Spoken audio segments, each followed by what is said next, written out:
Welcome to yet another time of Celebrate Your Moment with Joy. Today I want us to think about following instructions. Following instructions give us joy. Following instructions bear much fruit. In the house, there has to be instruction on how a house goes by in the family. As a husband, you need to give instructions to your household. As a mother, you need to give instructions to your children. As an employer, you need to give instructions to your employees. As a pastor, it's always good also to give instructions to your congregation. Every place we are in, even as people who play sports, the runners, they have to have instructions from their leaders. Otherwise, it may not bear fruit. And when those instructions are followed, each person have their places to follow. And there is also some encouragement. Today I want us to go to the Word of God in Luke 10. I'm going to read verse 1 to 4. It says, "After this, the Lord appointed 72 others and sent them 2 by 2 ahead of him to every town and place where he was about to go. He told them, 'The harvest is plentiful, but the workers are few. Ask the Lord of the harvest, therefore, to send out workers into the harvest field. Go, I am sending you out like lambs among wolves.'" The word of God is very specific.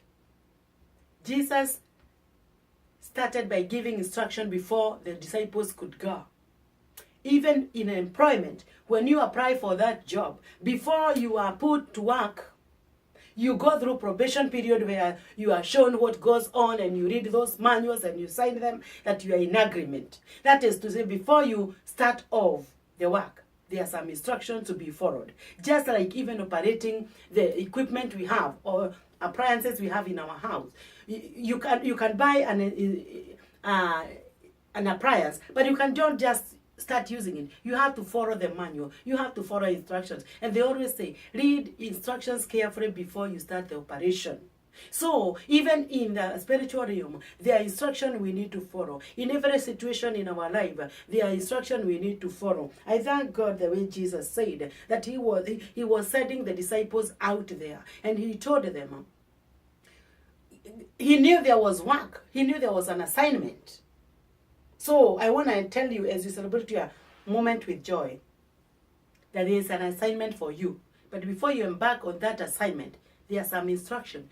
Pay attention to the instructions given prior to you starting that assignment, and you'll not regret. You'll not end up saying, "I wish I knew." Because "I wish I knew" is a language of fools.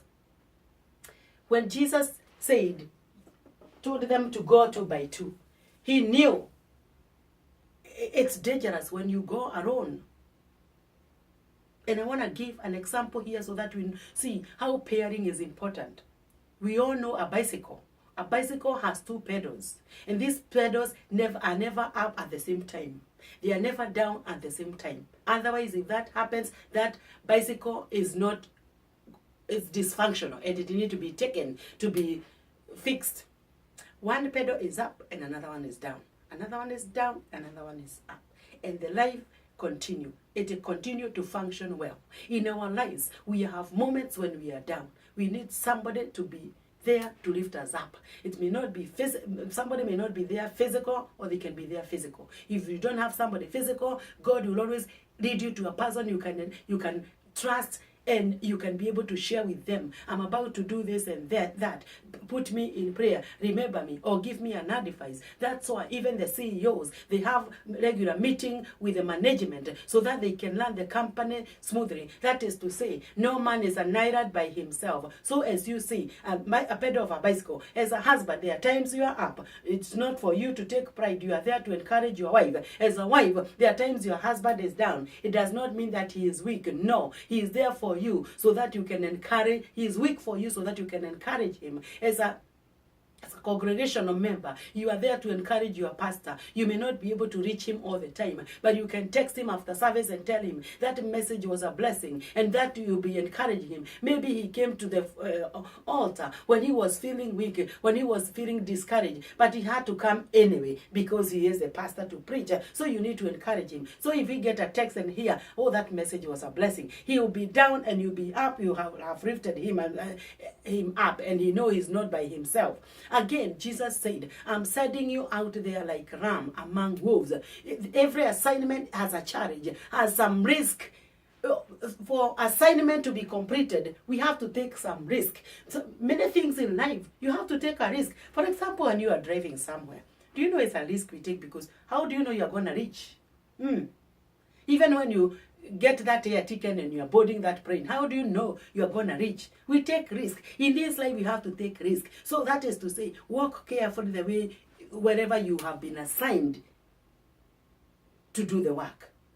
And so, do not think you are there just for yourself. You are there so that a particular assignment may be accomplished, even if it's somebody else, so that you can give them moral support. You can give them physical support. If it is the children. Children these days, we may think as parents that they are okay when they have this equipment, when they have the media, when they have the tablets, when they have the cell phone, all these kind of things. No, materials can never replace our parenting. So you are there. There are times they are down. Try to look at them. You know, also the one we read said that the harvest. You can never see the harvest and then you look.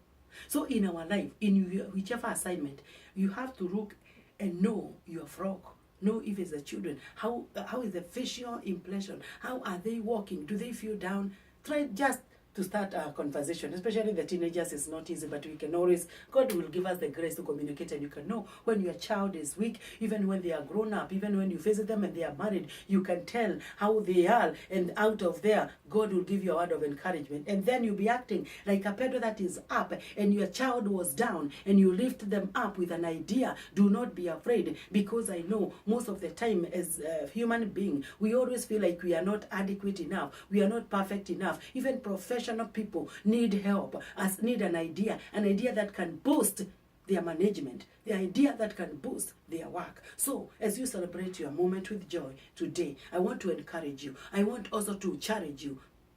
We encourage and we challenge one another, because that is how life is. Know you are a pedo. Are you up today for somebody who is down? Are you down today? Take heart, because somebody is on assignment to be there for you. So again, a pedo of a bicycle. Do not forget this. You are up for somebody who is down. You are down and somebody is up. So do not give up. And again, our text today was Luke 10, verse 1 to 4. Please continue to share this message. The main purpose is to get out negative attitude and impart positive attitude in the lives of people. Why? Because no man is perfect. No man is never discouraged. Never be right. Never, never, never. Even the president need advisors, because there are times they are low. Even in making decisions, they need their advisors so that they can encourage them. And then the pedal of bicycle will continue of the nation the way it is made. And so never, never be afraid to make a change, because you've been given an advice. Because in the midst of many counselors, there is safety. The book of Proverbs somewhere tells us, a king that does not reason is not worthy to be a king. So any person needs that. I also need that. So may the Lord bless you as we continue to enjoy, to celebrate this moment with joy. And thank you very much.